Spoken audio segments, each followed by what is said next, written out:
बैठक के मिशन को रिवाइज कर लेते हैं जी। पढ़ें सब।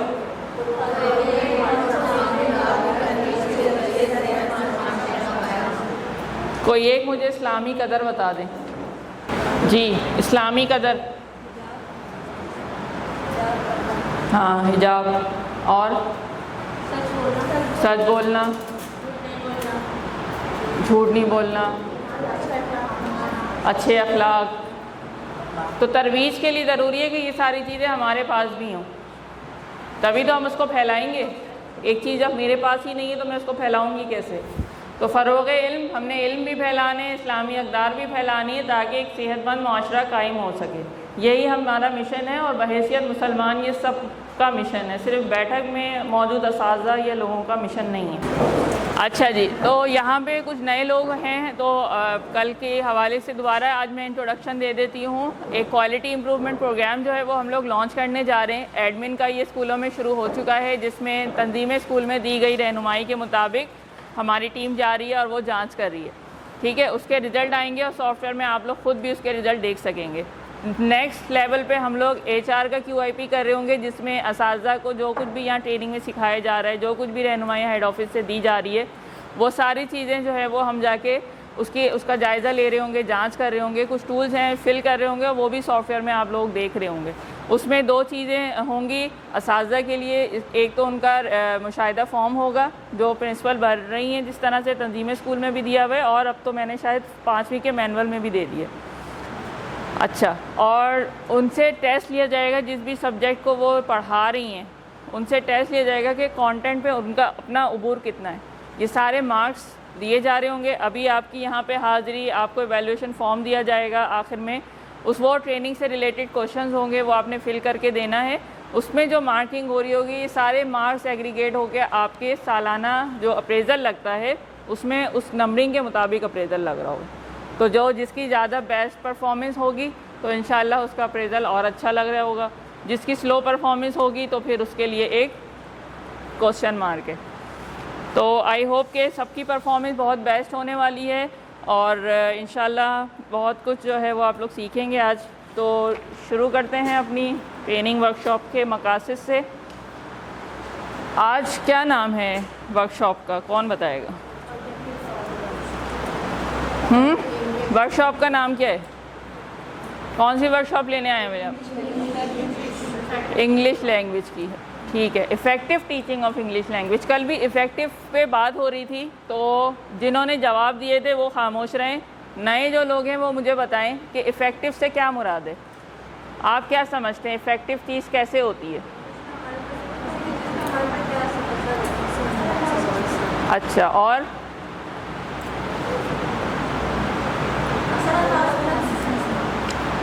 असरअंदाज होना इफ़ेक्ट हो गया, लेकिन यहाँ पे इफ़ेक्टिव होने से क्या मुराद है? इफ़ेक्ट करना और इफ़ेक्टिव होना थोड़ा सा फ़र्क है यहाँ पे।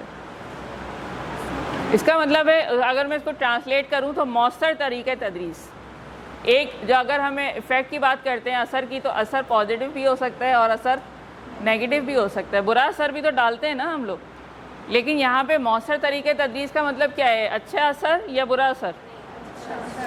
अच्छा असर। तो अच्छा असर हमें पता कैसे चलेगा कि ये अच्छा असर अच्छा है या बुरा है? तदरीस के बाद पढ़ा दिया आपने, ठीक है, टीचिंग कर ली, उसके बाद बच्चे पे उसका क्या असर पड़ रहा है, बच्चा उसको सीख रहा है या नहीं सीख रहा है, उसमें कोई अच्छी तब्दीली आ रही है, तभी तो मैं बताऊंगी कि ये टीचर मौसर तदरीस कर रही हैं या नहीं कर रही हैं। हमारा जो एंड प्रोडक्ट है उसी की बेस पे हम बताएंगे ना कि टीचिंग इफ़ेक्टिव हुई है या नहीं हुई है। क्या ख्याल है, ये बात समझ में आ गई है? तो इफ़ेक्टिव टीचिंग से मुराद ये है कि आपकी टीचिंग ऐसी हो कि बच्चे को जो हम सिखाना चाहते हैं वो सीख जाए, ठीक है। तो इसका नाम पर्टिकुलरली इफ़ेक्टिव टीचिंग इसीलिए रखा गया है कि आज हम वो सारे तरीके सुनेंगे, सीखेंगे, समझेंगे कि वो कौन से तरीके हैं जिससे मेरी टीचिंग, ख़ास तौर पे इंग्लिश की टीचिंग जो है वो इफ़ेक्टिव हो जाती है। थर्ड लेवल हमारा QIP का जो होगा वो एकेडमिक्स का इसीलिए होगा कि हम क्लासरूम में जाके बच्चों से टेस्ट लेंगे मुख्तलिफ़ सब्जेक्ट्स के और वहाँ पे देखेंगे कि इनको क्या आया। तो हमारे QIP के प्रोग्राम के 3 लेवल्स हैं, एक एडमिन है, एक HR है और एक एकेडमिक होगा। तो तीसरे लेवल पे यही हम जज कर रहे होंगे कि ये टीचिंग के जो प्रोडक्ट हासिल हो रहा है, जो मिसाली तालिब इल्म हमने बनाने हैं, वो किस नहज पे खड़े हैं, उसका रिज़ल्ट क्या है। तो ऑब्जेक्टिव्स ऑफ वर्कशॉप आज भी हमारे वही हैं कि कंपोनेंट ऑफ इंग्लिश लैंग्वेज, ठीक है, इंग्लिश लैंग्वेज हम बच्चों को पढ़ा रहे होते हैं। तो इंग्लिश लैंग्वेज हैसियत ज़ुबान, उसके क्या कंपोनेंट्स हैं और क्या ज़रूरी स्किल्स हैं इसको इंग्लिश लैंग्वेज की। इंग्लिश लैंग्वेज इफ़ेक्टिवली कैसे पढ़ाया जाए और जब हमने पढ़ा दिया तो उसको असेस कैसे कर सकते हैं, कैसे जांच करेंगे कि हम इसको अच्छे से पढ़ा रहे हैं। कोई भी जो टीचर होता है उसके लिए बहुत ज़रूरी होता है कि वो अपने स्टूडेंट, अपने लर्नर्स को जो है वो समझे कि ये कैसे स्टूडेंट्स हैं, ये क्या चाहते हैं। एक उमूमन जो रुझान होता है बच्चों में, बच्चे बहुत एनर्जेटिक होते हैं, वो एक जगह क्लास में दुबक के बैठना उनके लिए मुश्किल होता है। अगर हम खड़े रहें और उनको मुस्तकिल पढ़ाते रहें तो वो बहुत बोर हो जाते हैं, स्कूल आने में उनकी दिलचस्पी कम हो जाती है। लेकिन अगर हम अपनी टीचिंग को खेल खेल के अंदाज में, कहानियाँ सुना के, इस तरह से जब हम अपने टीचिंग को पेश करते हैं, तरीक़े तदरीस को अपनाते हैं, तो उनकी दिलचस्पी बढ़ती है। तो यहाँ पे हम प्री प्राइमरी लर्नर्स की बात कर रहे हैं, तो ज़्यादा बच्चे जो 4 से लेकर 6 ईयर्स के होते हैं वो तो बहुत ज़्यादा ही इस तरह से होते हैं कि उनको अगर आप खेल खेल में, और जो प्री प्राइमरी टीचर्स हैं, KG का ये लेवल होता है, KG1 और KG2 का, कि उनको खेल खेल में आपने चीज़ें सिखानी है। बड़े बच्चों में भी ऐसा ही होता है, लेकिन सेकेंडरी लेवल पे वो खेल वाला आंसर कदरे कम हो जाता है। लेकिन प्री प्राइमरी लेवल में आप अगर टोटली इसको पूरा खेल खेल में लेकर जाएं, कहानियाँ सुना के और राइम कर के, एक्शन कर के, सर्कल टाइम कर के, तो उसके बहुत ज़्यादा अच्छे असरात मुरतब होते हैं। उसकी वजह ये है कि ये जो छोटे बच्चे होते हैं, इनके शॉर्ट अटेंशन स्पैन का मतलब ये है कि वो बहुत देर तक एक चीज़ पे तवज्जो नहीं बरकरार रख सकते। जैसे यहाँ आज आपको कोई 5-4 घंटे की वर्कशॉप है, लेकिन वो हार्डली 20 मिनट या 15 से 20 मिनट से ज़्यादा वो एक चीज़ पे तवज्जो बरकरार नहीं रख सकते। उनका शॉर्ट टेंशन स्पैन होता है, वो बहुत जल्दी बोर हो जाते हैं और फिर वो उकताने शुरू हो जाते हैं। उसके बाद फिर वो शोर शराबा शुरू कर देते हैं, बदतमीज़ियाँ शुरू कर देते हैं। तो इसलिए छोटी छोटी सी चीज़ें हम उनको सिखाएंगे एक एक वक्त में। ऐसा नहीं होगा कि उनको दिन में हमने कोई 5-6 लेटर सिखा दिए, ऐसा नहीं करेंगे, ठीक है। अच्छा, एक और मज़े की बात आखिर में लिखी हुई है कि imitate the language and behaviours of others. जैसे मोइनाबाजी ने बात की कि टीचर जो है वो रोल मॉडल होता है, तो ये इस लेवल के बच्चे या किसी भी लेवल के जो स्टूडेंट्स होते हैं वो टीचर को इमिटेट करते हैं। जैसे आप करेंगी एज़ इट इज़, वो उसको बिल्कुल फॉलो कर रहे होते हैं। इवन घर में जाके भी वो सेम अपने छोटे बहन भाइयों के साथ वही काम कर रहे होते हैं। तो pre primary learners are very sensitive, तो आपको बहुत केयरफुल होना पड़ता है अपने बिहेवियर में, अपनी लैंग्वेज में, कि कोई ऐसी स्लैंग वर्ड्स आप लोग यूज़ ना करें। एक दूसरे से बातचीत का तरीका, उठने बैठने का सलीका, ओढ़ने पहनने का, यहीं से बच्चे सीख रहे होते हैं। तो ये सारे बिहेवियर्स भी काउंट हो रहे होते हैं बच्चों की लर्निंग में। कंपोनेंट ऑफ लैंग्वेज की बात करते तो कोई भी ज़ुबान, पहले वो आवाज़ें होती हैं उसमें, जैसे बा, पा, ता। छोटा बच्चा है, आपने उसको देखा होगा कि वो पहले क्या बोल रहा होता है। जब बोलना सीखता है तो कैसी आवाज़ें निकालता है? हाँ, मुख्तलिफ इस तरह की आवाज़ें निकालता है। फिर वो आवाज़ों को जोड़ता है तो वर्ड्स बन जाते हैं, वर्ड्स को जोड़ते हैं तो, और जब सेंटेंसेस जुड़ते हैं तो पूरी एक बातचीत का सिलसिला, पूरी एक गुफ्तगू तख्लीक होती है। तो आहिस्ता आहिस्ता हम सीखेंगे कि किस तरह से मराहिल हमारे अचीव होते हैं। किसी भी ज़ुबान के जो है वो बुनियादी 4 स्किल्स हैं। 2 हैं आपकी रिसेप्टिव और दो हैं आपकी प्रोडक्टिव। रिसेप्टिव का मतलब क्या है, कोई बताएगा? रिसेप्टिव वर्ड का मतलब क्या है?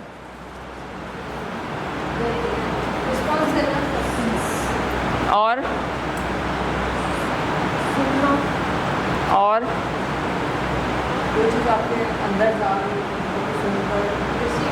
एग्जैक्टली जो चीज़ आप रिसीव कर रहे हैं, जो चीज़ आपके दाखिल हो रही है आपके इनपुट के ज़रिए, कंप्यूटर अगर आप लोगों ने देखा हो तो इनपुट डिवाइसेस में क्या करते हैं, हम डेटा अंदर डाल रहे होते हैं। जैसे कीबोर्ड है, उसमें टाइप किया तो अंदर चला गया। मोबाइल में भी आपके कीपैड होता है, तो टाइप करते हैं कंप्यूटर के अंदर चला जाता है। और आउटपुट क्या होता है, जिससे आप डेटा हासिल कर रहे होते हैं, आवाज़ आप सुन रहे होते हैं जो उसमें से निकल रही होती है, स्क्रीन पे आप देख रहे होते हैं, उस पर नतीजा आ रहा होता है, तो वो आउटपुट है। यानी कि इनपुट में रिसेप्टिव स्किल्स में क्या है, लिसनिंग एंड रीडिंग। बच्चा सुनेगा या पढ़ेगा, आँखों के ज़रिए से इन कर रहा है, कानों के ज़रिए से इन कर रहा है, गुफ्तगू को, अल्फाज को, आवाज़ों को। प्रोडक्टिव का मतलब है कि वो फिर खुद उसको प्रोड्यूस कर रहा है, उसका इजहार कर रहा है। किस तरह से, ज़बान के ज़रिए से बोल के और लिख के, ठीक है, हाथों के ज़रिए से लिख कर। तो ये 2 तरह की स्किल्स होती हैं और हर ज़बान में ये 4 तरह की स्किल्स पाई जाती हैं। तो सबसे पहले हम बात कर लेते हैं कि लिसनिंग स्किल्स। लिसनिंग क्यों की जाए, क्या मकासद हो सकते हैं इसके?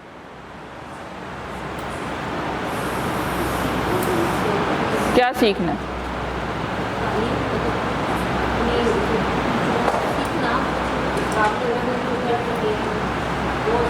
एक बच्चे की लिसनिंग स्किल पे हम क्यों तवज्जो दें?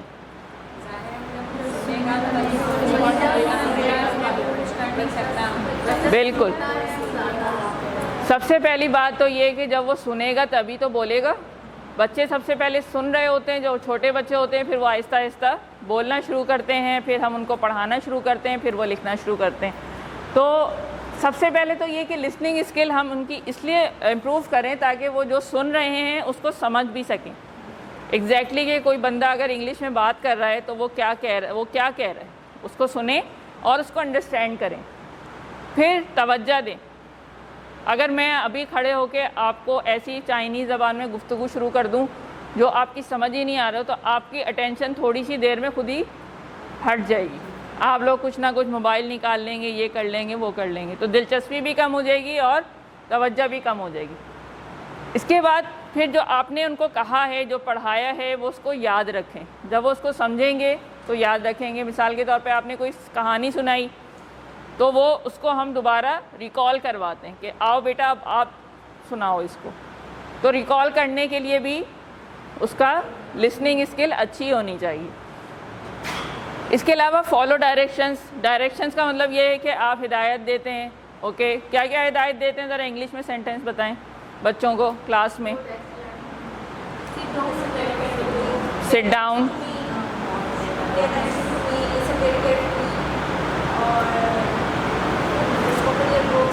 open your books, take out your books, stand up, go out, okay, come in, sit down, don't make noise। ठीक है, तो ये सारे आप लोग कोशिश, हालांकि ये कोई मुश्किल नहीं है, ये कोई भी यहाँ पे जो टीचर्स बैठे हैं ये मुश्किल नहीं है। तो कोशिश ये करें कि कम से कम इंग्लिश के पीरियड में या दूसरे पीरियड्स में भी आप लोग एटलीस्ट ये जो छोटे छोटे से सेंटेंसेस है इसको इंग्लिश में बोला करें। इससे इससे भी एक वो सुनने की और उसके कुछ ना कुछ तो लफ्ज़ वो सीख ही रहा होगा ना लैंग्वेज में, तो आहिस्ता आहिस्ता आपको भी फिर स्पीकिंग की प्रैक्टिस होगी। तो इंग्लिश के टीचर्स कोशिश ये करें, हालांकि ये मेरी वर्कशॉप उर्दू में नहीं होनी चाहिए थी, लेकिन आप लोगों की वजह से मैं पूरा इसको उर्दू स्पीकिंग में कर रही हूँ। तो कहने का मकसद ये है कि जब टीचर ही इंग्लिश नहीं बोलेगी तो बच्चे कैसे बोलेंगे। टीचर उनको लिसनिंग करवाए, इसी तरह से छोटे छोटे जुमले, फिर सोचे कि अच्छा मुझे क्लास में ये भी तो बोलना होता है, मैं कैसे इसको बोलूँगी इंग्लिश में। तो एक बहुत आसान और बहुत सबके पास ये डिवाइस मौजूद है, क्या करेंगे, अब तो ये वॉइस टाइपिंग करता है भाई, गूगल खोलें, ठीक है, उसमें वॉइस टाइपिंग करें, उर्दू का सेंटेंस लिखें और बोलें भाई इंग्लिश में बताओ इसको कैसे करेंगे, वो बता देगा। टेक्नोलॉजी के दौर में भी हम लैंग्वेज में इतने पीछे हैं। नेक्स्ट है हमारे पास शो यू आर लिसनिंग, और दूसरी बात ये कि तवज्जो देना, यानी कि अगर आप किसी से बात कर रहे हैं तो यूं इधर उधर ना देखें, बल्कि वो तवज्जो फोकस होके उस पर तवज्जो दे बच्चा। इसलिए भी हम उनकी लिसनिंग स्किल्स को डेवलप करते हैं ताकि उसको सुनते हुए तवज्जो देना आए, उसको रिस्पॉन्ड करना आए। जैसे मैं अगर आपको कुछ समझा रही हूँ तो you are nodding your head, इसका क्या मतलब है, अगर आप एकदम स्टिल बैठे तो मुझे लगेगा पता नहीं रोबोट्स हैं, का इंसान है या नहीं है। तो जब आप सुनते हैं तो आप रिस्पॉन्ड कर रहे होते हैं अपनी बॉडी लैंग्वेज से। लिसन टू डिफरेंट वॉइसेस, मुख्तलिफ आवाज़ों को सुनना। इसमें एक्सेंट भी आ जाता है बाज़ औक़ात, जो हमारे जैसे अगर हम यहाँ से जैसे पठान लोग होते हैं उनका एक्सेंट थोड़ा डिफरेंट होता है, पंजाबी होते हैं जब वो इंग्लिश बोलते हैं उनका एक्सेंट थोड़ा डिफरेंट होता है, और अगर हम यूरोप चले जाएं उनका एक्सेंट से मुराद ये है कि ज़बान की अदायगी का अंदाज़ मुख्तलिफ होता है। तो जब वो मुस्तकिल लिसनिंग कर रहा होगा तो वो डिफरेंट एक्सेंट्स को सुन के समझने की उसमें सलाहियत पैदा हो जाएगी। लिसन टू सॉल्व प्रॉब्लम और सोशल इंटरेक्शन, ठीक है। इसी तरह से स्पीकिंग स्किल्स क्यों डेवलप की जाए बच्चों में?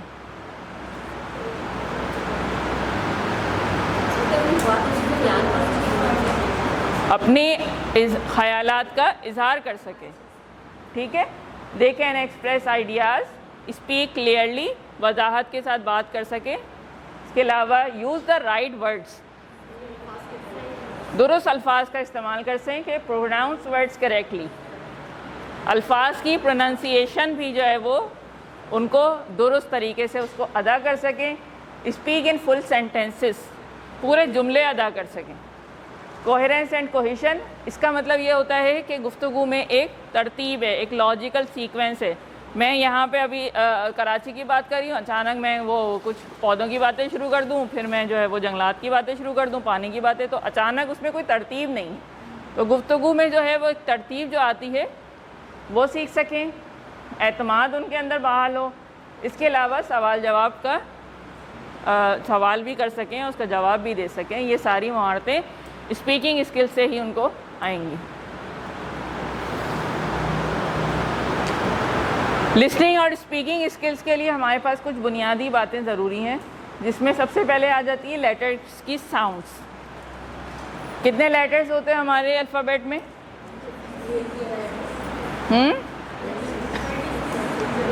20 के बाद आवाज़ गायब हो गई है। 26 लेटर्स होते हैं, ठीक है। तो सबकी साउंड सबको आती है? चलें अभी हम सीख लेंगे। तो आप कोई वर्ड अगर कह रहे हैं मिसाल के तौर पे different sound of same vowel, इसके आगे कुछ वर्ड लिखा हुआ है खैट, तो खैट में ख एट, ये जो आवाज़ें जुड़ रही हैं इसमें, ये बच्चे को पता होना चाहिए कि अगर ये लेटर टी लिखा हुआ है या सी लिखा हुआ है तो इसकी साउंड क्या प्रोड्यूस होगी। अच्छा, फिर इसके अलावा जब हम उनको वॉवेल को कॉन्सेप्ट दे देते हैं, वॉवेल और कॉन्सोनेंट, तो डिफरेंट वर्ड्स में एक ही वॉवेल डिफरेंट तरह से एक्ट कर रहा था। जैसे मैंने एग्जांपल भी लिखी है कि had, cake, hall and about. इसमें एक ही ए है आपके पास वॉवेल, हैड में कैसी आवाज़ आ रही है? ए। खेक में कैसी आवाज़ आ रही है? ए, और ए, ओ, ए। ये चारों वर्ड्स में ए की जो साउंड है वो मुख्तलिफ है। फिर आ जाते हैं, आप लोगों की बुक्स में दिए हुए हैं डायग्राफिक साउंड्स, यानी कि जब दो साउंड्स मर्ज होती हैं या दो लेटर्स मर्ज होते हैं तो एक नई आवाज़ निकाल लेते हैं, उनको डायग्राफ्स कहते हैं। जैसे CH जब मर्ज होता है तो कौन सी आवाज़ निकलती है?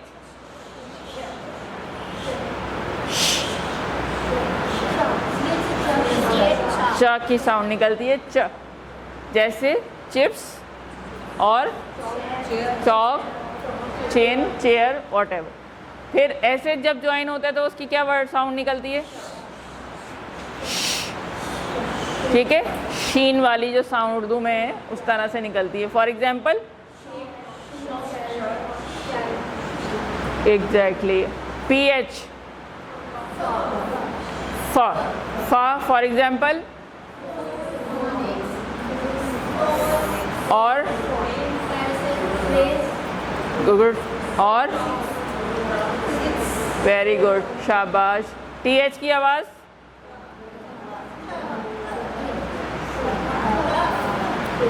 वर्ड बताएं। 3, throw, thrice, thin, thick, thought, good. और WH वर्ड बताएं।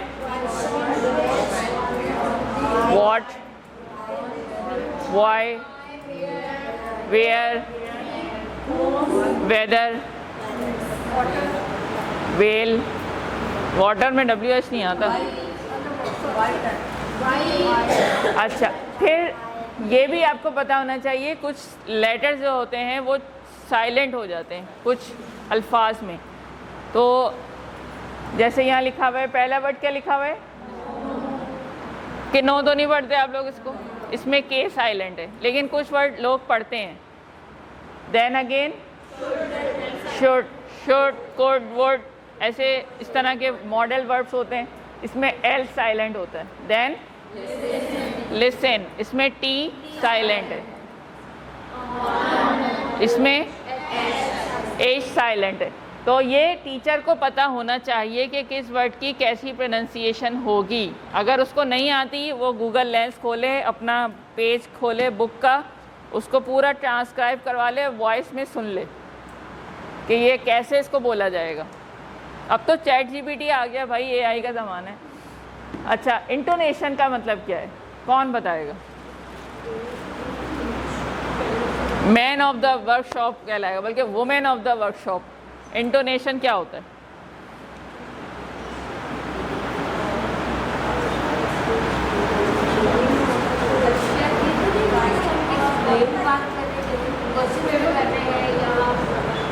हाँ भाई, इंटोनेशन क्या होता है? ये 5 क्लास की बुक में है, मौजूद है।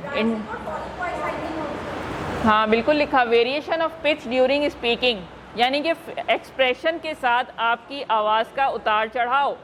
फॉर एग्जाम्पल, अगर एक जुमला है अली बॉट आ कार, अली ने कार ही खरीदी। अब इसको मैं अगर बहुत एक्साइटेड होकर बताऊंगी तो कैसे बताऊंगी? Ali bought a car. अब पता चला मेरी उसकी कोई दुश्मनी है, लड़ाई हुई है, तो मैं क्या बोलूँगी? उदास होकर बोलूँगी अली बॉट अ कार, दुख हो रहा है मुझे, तकलीफ़ हो रही है, चुभन हो रही है। तो समझ में आ गई? तो इस तरह से ये जो इंटोनेशन है ये भी स्पीकिंग और लिसनिंग में बहुत मैटर करता है। स्टोरी टेलिंग में बहुत ज़्यादा इस चीज़ पे फोकस करते हैं। ड्यूरिंग रीडिंग भी, चैप्टर अगर आप पढ़ा रहे हैं मिसाल के तौर पे, तो उस वक्त भी आपकी इंटोनेशन मैटर करती है। ये नहीं कि आप रोबोट की तरह सीधा सीधा वर्ड पढ़ते जाएं इसमें। जैसे एक स्टोरी यहाँ मैंने देखी थी, एक स्टोरी लिखी हुई, Once there was a lion sleeping in a forest. Suddenly a mouse came and climbed on its body. The lion got disturbed and woke up from his sleep. The lion angrily took hold of the tiny mouse. The mouse pleaded with the lion to let him go, saying he would help him in need. The lion laughed at the mouse and let him go. One day a hunter came and spread a net to catch the lion.